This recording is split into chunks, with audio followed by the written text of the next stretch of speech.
adik-adik mahasiswa, bertemu lagi dengan saya, Ibu Putu Devi Yustisya Utami.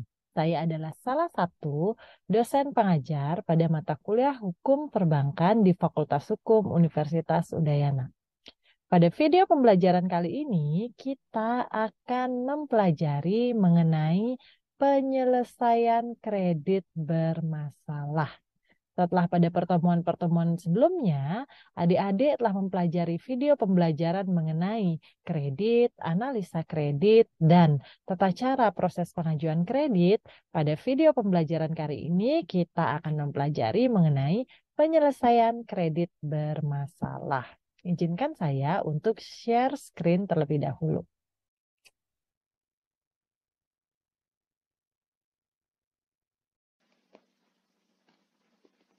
Baik, kita akan masuk pada materi kita pada video perkuliahan kali ini, yaitu mengenai penyelamatan dan penyelesaian kredit bermasalah. Sebagaimana kalian ketahui bahwa ketika bank menyalurkan kredit kepada masyarakat, itu tidak terlepas dari yang adanya resiko. Di mana resiko dalam pemberian kredit itu adalah bisa jadi perubahan kolektibilitas kredit dari yang awalnya lancar menjadi kredit bermasalah atau bahkan menjadi kredit macet. Pada pertemuan kali ini kita akan membahas mengenai bagaimana cara bank dalam menangani permasalahan kredit bermasalah tersebut. Bisa dengan penyelamatan atau dengan penyelesaian dari kredit bermasalah itu sendiri. Kita akan bahas. Nah, sebagai pengantar, saya sampaikan bahwa dalam menyalurkan kredit, bank menerapkan prinsip kehati-hatian. Salah satunya adalah dengan cara mensyaratkan adanya jaminan, sebagaimana sudah kalian pelajari pada video pertemuan sebelumnya, yakni mengenai jaminan kredit. Ada jaminan tanah yang diikat dengan hak tanggungan, ada jaminan kendaraan yang kemudian diikat dengan fidusia, dan beberapa jenis jaminan lainnya. Nah, akan tetapi, meskipun telah adanya jaminan sebagai simbol kepercayaan dan kepastian bahwa piutang akan dilunasi, namun pada kenyataannya seringkali tidak berjalan sesuai apa yang diharapkan oleh pihak bank, di mana bank akan mengharapkan adanya pelunasan yang lancar dan tepat pada waktunya. Dalam prakteknya di lapangan, bank seringkali dihadapkan pada kendala dalam pemenuhan angsuran pembayaran oleh debitur, yang kemudian menyebabkan terjadinya wan prestasi dan berakhir menjadi kredit bermasalah, bahkan kemudian menjadi kredit macet. Sebelum membahas mengenai bagaimana cara penyelamatan maupun penyelesaian kredit bermasalah ini, kita akan membahas terlebih dahulu mengenai apa itu prestasi dan wan prestasi. Mahasiswa yang mempelajari hukum perbankan tentu saja telah mengambil mata kuliah hukum keperdataan atau hukum perdata dan juga hukum perikatan. Mengenai prestasi dan wan prestasi ini lekat sekali dengan materi-materi dalam hukum perikatan. Kita akan bahas dulu mengenai prestasi. Apa sih prestasi? Nah, prestasi itu adalah kewajiban yang lahir dari sebuah perikatan, di mana dia bisa lahir karena undang-undang maupun dalam perjanjian.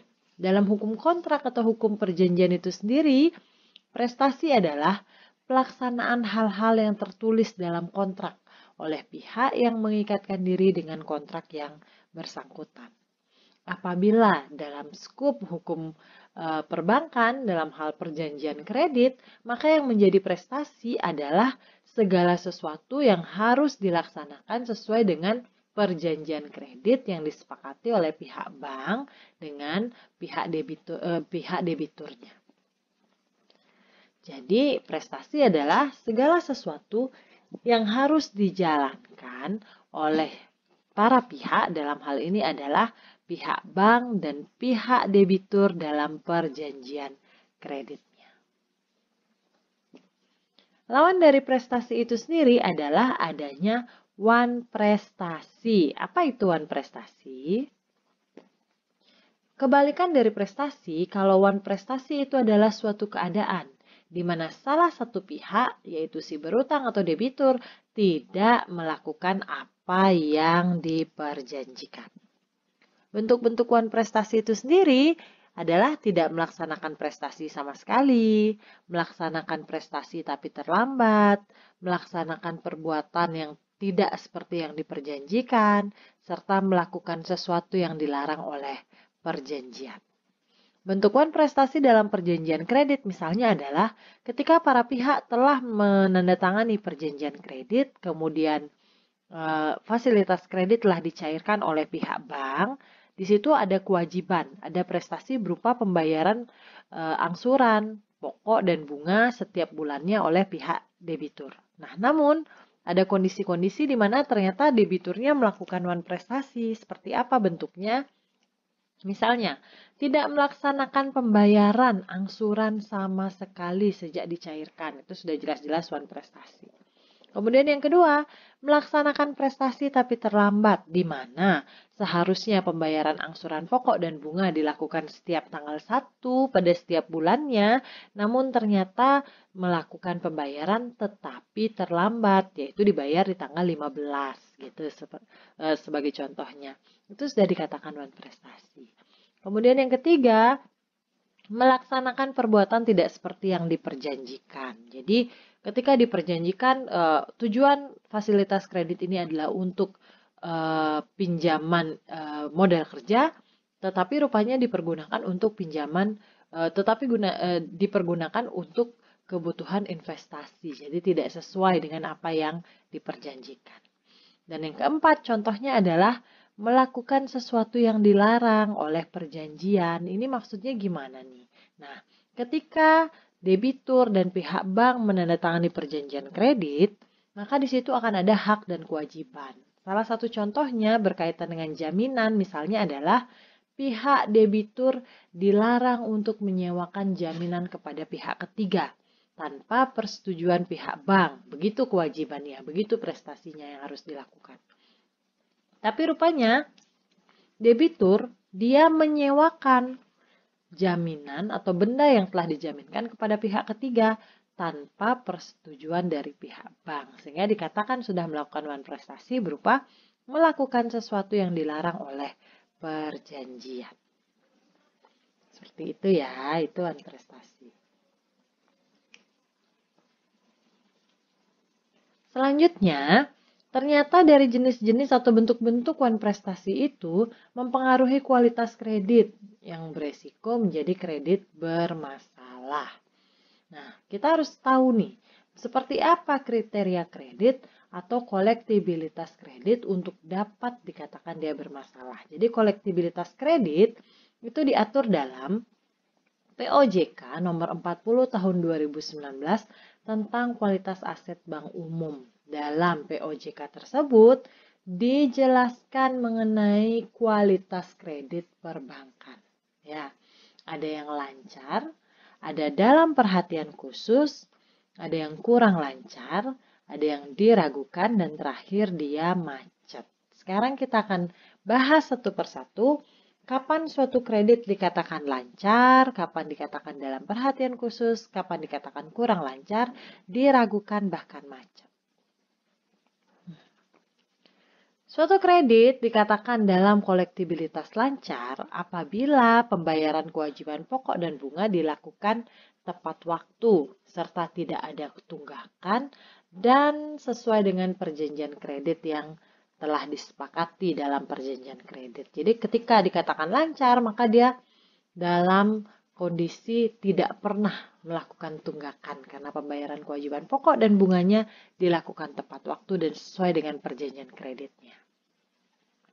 Kemudian, suatu kredit dikatakan dalam perhatian khusus apabila pembayaran angsuran pokok dan atau bunga menunggak sampai 90 hari dari waktu yang telah disepakati. Jadi seharusnya membayar pada tanggal 1 Februari 2023, begitu misalnya, ternyata menunggak sampai dengan 90 hari, itu dikatakan dalam perhatian khusus. Kemudian collectibility ketiga yaitu kriteria kredit kurang lancar. Apa itu kredit kurang lancar? Kredit kurang lancar adalah kredit yang pembayaran angsuran pokoknya terdapat tunggakan lebih dari 90 hari sampai 120 hari. Jadi kalau tadi dia dalam perhatian khusus sampai dengan 90 hari, kalau saat ini kredit kurang lancar itu 90 hari sampai 120 hari. Kemudian yang keempat itu adalah kriteria kredit diragukan, yaitu kredit yang pembayaran angsuran pokok dan atau bunganya terdapat tunggakan lebih dari 120 hari sampai dengan 180 hari. Itu kredit diragukan. Dan yang terakhir adalah kredit macet. Kapan dikatakan kredit itu macet? Ketika ia sudah menunggak lebih dari 180 hari atau 6 bulan ya.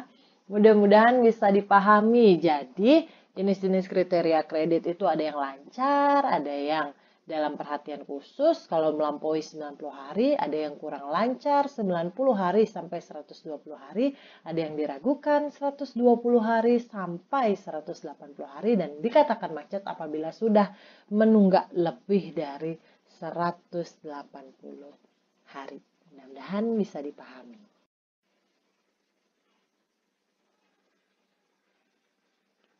Baik, kita lanjutkan. Untuk materi selanjutnya adalah mengenai penanganan non-performing loan. Sebagaimana telah saya jelaskan tadi bahwa kriteria kredit ada 5, yakni kriteria lancar, dalam perhatian khusus, kurang lancar, diragukan sampai dengan macet. Nah, 3 kriteria terakhir yakni kurang lancar, diragukan, dan macet itu berada dalam kategori non-performing loan, yakni kredit bermasalah. Ya, nah kemudian ketika kredit bermasalah maka perlu ditangani oleh pihak bank agar tidak berlarut-larut sampai dengan menjadi kredit macet. Nah, selanjutnya kita akan membahas mengenai penanganan non-performing loan pada perkreditan bank. Setiap kredit yang disalurkan oleh bank tentu terdapat suatu resiko. Kredit yang pada awalnya lancar bisa saja menjadi batuk-batuk atau biasa disebut dengan kurang lancar, kemudian semakin bermasalah bahkan menjadi kredit macet. Nah, di mana kredit yang bermasalah ini biasa disebut sebagai non-performing loan, yakni berada dalam collectibility 3, 4, dan 5. Kurang lancar, diragukan, dan macet. Nah, ketika telah terjadi kredit bermasalah, maka bank haruslah mengambil tindakan penyelamatan terlebih dahulu. Jadi tidak ujuk-ujuk kemudian diselesaikan, melainkan diselamatkan terlebih dahulu. Ketika kredit menjadi macet, maka dilakukanlah kemudian penyelesaian kredit macet. Kita bisa lihat pada bagan sebagai berikut bahwa penanganan non-performing loan ada 2, yaitu yang pertama penyelamatan kredit bermasalah terlebih dahulu, baru kemudian penyelesaian kredit yang macet. Penyelamatan kredit itu adalah langkah penanganan kredit bermasalah melalui perundingan kembali antara debitur dan kreditur dengan memperingan syarat-syarat pengembalian kredit. Dengan harapan, debitur dapat memiliki kemampuan kembali untuk menyelesaikan kredit itu. Sedangkan kalau penyelesaian kredit macet itu merupakan langkah penanganan kredit bermasalah melalui lembaga hukum seperti KPKNL, Pengadilan Negeri, di mana langkah penyelamatannya sudah tidak mungkin untuk dilakukan kembali. Kita akan bahas satu persatu. Ya, kita mulai dengan penyelamatan kredit bermasalah. Jadi kreditnya bermasalah, belum sampai macet, itu dilakukan penyelamatan terlebih dahulu. Nah, ada 2 kondisi di mana ketika kredit bermasalah itu nasabah atau debiturnya masih memiliki prospek usaha dan itikat baik, sedangkan kondisi lainnya adalah ketika debiturnya bermasalah, ada yang ternyata usahanya sudah tidak memiliki prospek usaha serta tidak memiliki itikat baik. Nah, khusus untuk nasabah yang masih memiliki prospek usaha dan itikat baik, maka upaya penyelamatannya dapat dilakukan melalui 3 hal. yaitu rescheduling, penjadwalan kembali dengan cara memperpanjang jangka waktu kredit, memperpanjang jangka waktu angsuran kredit, reconditioning dengan cara perubahan syarat, misalnya persyaratannya harus melampirkan bukti jual beli pembelian neraca setiap 1 bulan sekali, bisa dirubah menjadi setiap 3 bulan sekali. Kemudian tahapan yang ketiga yaitu restructuring atau perubahan struktur, yakni merupakan bentuk perubahan struktur perkreditan dengan tujuan untuk memperingan kewajiban debitur untuk melakukan pembayaran kewajiban. Caranya dengan cara apa tuh direstruktur?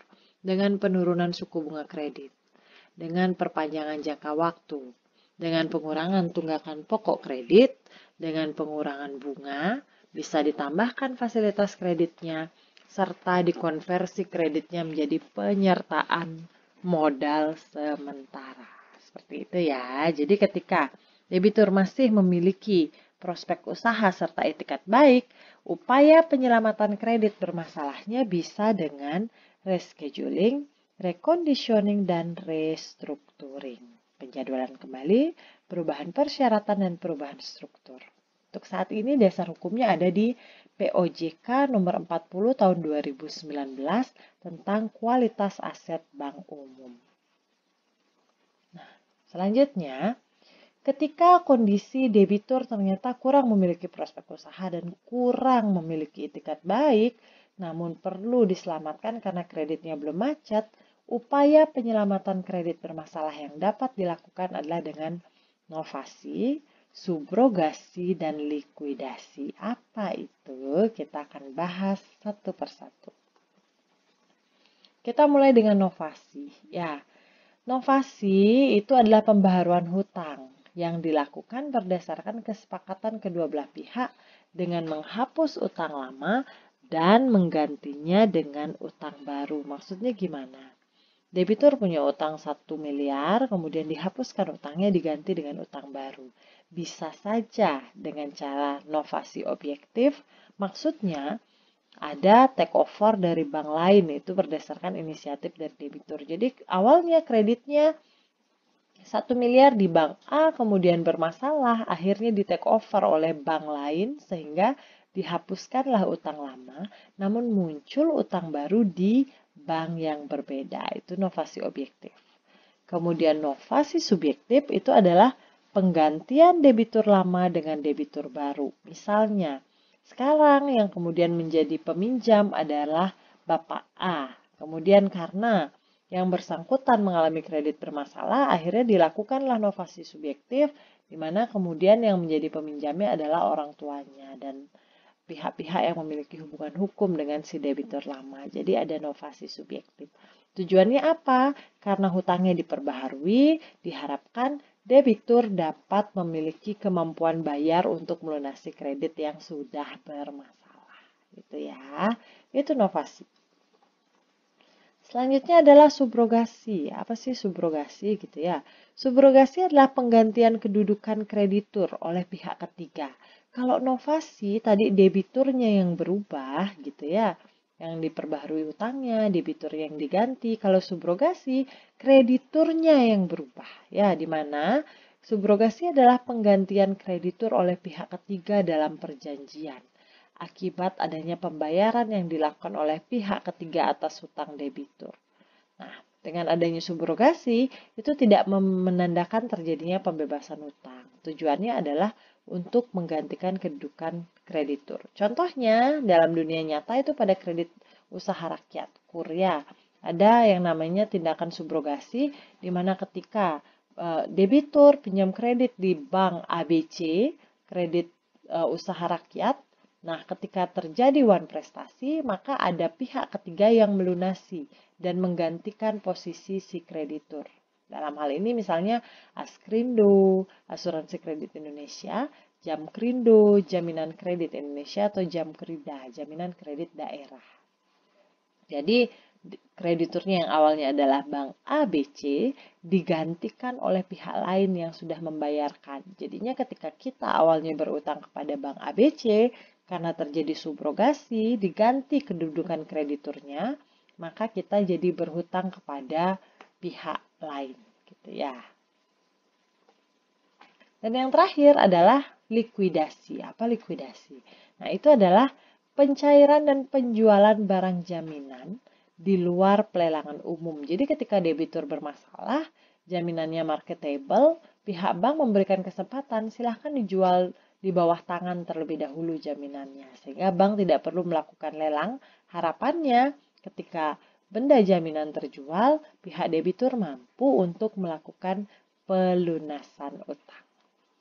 Gitu ya, mudah-mudahan bisa dipahami ketika masih ada prospek usaha dan itikat baik dilakukan rescheduling, reconditioning, dan restructuring. Namun sudah tidak ada prospek usaha dan itikat baik, dapat dilakukan proses novasi, yaitu penggantian subjek hukum dalam perjanjian, subrogasi, itu adalah penggantian kedudukan kreditur, dan yang terakhir adalah likuidasi, yaitu penjualan benda jaminan. Nah, kemudian ketika penyelamatan kredit bermasalah kemudian tidak berhasil, sudah dilakukan langkah-langkah sebagaimana yang tadi dijelaskan, namun masih juga tidak berhasil sampai akhirnya kreditnya menjadi macet, barulah pihak bank akan melaksanakan upaya penyelesaian kredit macet. Kita akan bahas satu persatu. Nah, penyelesaian kredit macet dapat dilakukan dengan cara eksekusi jaminan. Bisa eksekusi jaminan hak tanggungan, bisa gadai, dan fidusia. Kemudian bisa dilakukan upaya somasi, dilakukan gugatan perdata, dan kepailitan. Kita akan bahas satu persatu. Eksekusi hak tanggungan. Ketika kalian mempelajari hukum jaminan, ketika debitur menyerahkan jaminan atau agunan berupa hak atas tanah atau sertifikat tanah dan bangunan, maka akan dilakukan pemasangan hak tanggungan, ya, pembebanan hak tanggungan. Nah, ketika bank sudah memegang sertifikat hak tanggungan, kemudian debiturnya wan prestasi atau cedera janji, maka pemegang hak tanggungan berhak untuk melakukan eksekusi dengan cara titel eksekutorial maupun dengan penjualan di bawah tangan. Itu ketentuannya sesuai dengan pasal 20 Undang-Undang Nomor 4 Tahun 96. Jadi ketika debitur hewan prestasi, maka tanah yang diserahkan itu dilakukan upaya eksekusi sesuai pasal 20 Undang-Undang Hak Tanggungan dengan titel eksekutorial dan penjualan di bawah tangan. Mudah-mudahan bisa dipahami. Selanjutnya jenis eksekusi yang kedua, eksekusi terhadap jaminan adalah fidusia. Dasarnya adalah Undang-Undang Nomor 42 Tahun 1999 tentang jaminan fidusia. Nah, di sini ketika debitur wan prestasi hampir sama dengan ketentuan eksekusi hak tanggungan, bahwa ketika debitur menyerahkan jaminan berupa kendaraan bermotor, di mana BPKB-nya disimpan oleh pihak bank, kemudian dibebani dengan jaminan fidusia, kemudian bank menerima sertifikat jaminan fidusia, debiturnya wan prestasi, dilakukanlah eksekusi jaminan fidusia sesuai pasal 29 Undang-Undang Jaminan Fidusia, yakni dengan cara titel eksekutorial dan penjualan di bawah tangan. Ya, dasarnya adalah pasal 29 Undang-Undang Jaminan Fidusia. Nah, selanjutnya, ketika tadi dikatakan ada jaminan berupa hak tanggungan, fidusia, ada juga jaminan berupa gadai. Nah, ketika sifat esensial gadai, sebagaimana kalian telah pelajari pada video pembelajaran sebelumnya, barang gadai harus ada dalam penguasaan kreditur. Dalam hal ini yang biasanya digadaikan di pihak bank adalah saham, kemudian biliet deposito, tabungan, dan giro. Jadi, ketika wan prestasi bisa dilakukan penjualan di muka umum sesuai dengan syarat yang berlaku dan diberitahukan kepada pemilik barang gadai. Nah, bagaimana kemudian ketika pihak debitur meminjam kredit di bank, tapi banknya justru tidak melakukan pembebanan atau pengikatan jaminan? Apa yang harus dilakukan oleh pihak bank? Gimana resikonya bagi bank? Nah, ini dia. Ketika jaminan diserahkan tapi kemudian tidak dilakukan pembebanan hak tanggungan, maka jaminan tersebut berstatus sebagai jaminan bawah tangan. Nah, akibatnya kreditur tidak memiliki hak preferen terhadap kreditur lainnya, tidak dilindungi hak preferen dan separatisnya jika debiturnya prestasi, dan jika ingin mengeksekusi harus melalui proses litigasi, sehingga harus menunggu sampai putusannya memiliki kekuatan hukum yang tetap baru bisa melakukan eksekusi. Otomatis itu memerlukan waktu yang lama dan biaya yang relatif mahal. Jadi untuk amannya, pihak bank ketika menerima benda jaminan atau agunan akan dilakukan pembebanan atau pengikatan jaminan sesuai ketentuan peraturan perundang-undangan yang berlaku. Jika tidak dilakukan pembebanan jaminan, maka dia akan kehilangan hak preferen, kemudian tidak menjadi kreditur separatis, dan ketika mau eksekusi saat debiturnya prestasi, harus melalui proses litigasi. Seperti itu ya, kita lihat sekarang. Selanjutnya, kita akan membahas mengenai penyelesaian kredit macet melalui jalur litigasi alias jalur pengadilan. Nah, upaya penyelesaian kredit macet melalui jalur litigasi ini dapat didahului dengan cara pengajuan somasi. Dan untuk eksekusinya hanya dapat dilakukan dengan mengajukan gugatan ke pengadilan negeri. Kita akan bahas satu persatu. Somasi diajukan ke pengadilan negeri melalui permohonan somasi secara resmi. Somasi ini tidak bisa memaksa debitur, namun hanya merupakan tekanan psikologis saja, sebagai pembuktian bahwa debiturnya cedera janji. Isi dari somasi tersebut yakni adanya pemberitahuan hutang telah jatuh tempo, perintah untuk membayar hutang, dan batas waktu pembayaran hutang. Nah, sebenarnya dari pihak bank sendiri itu dapat memberikan surat peringatan internal yang mirip yang isinya sama dengan somasi ini, hanya saja tidak melalui jalur pengadilan. Nah, apabila surat peringatan tersebut tidak berhasil, maka dapat juga dilakukan somasi melalui pengadilan meski tidak bisa memaksa debitur, namun dapat memberikan tekanan psikologis kepada debitur agar kemudian memiliki keinginan untuk melunasi utang yang telah disalurkan oleh pihak bank.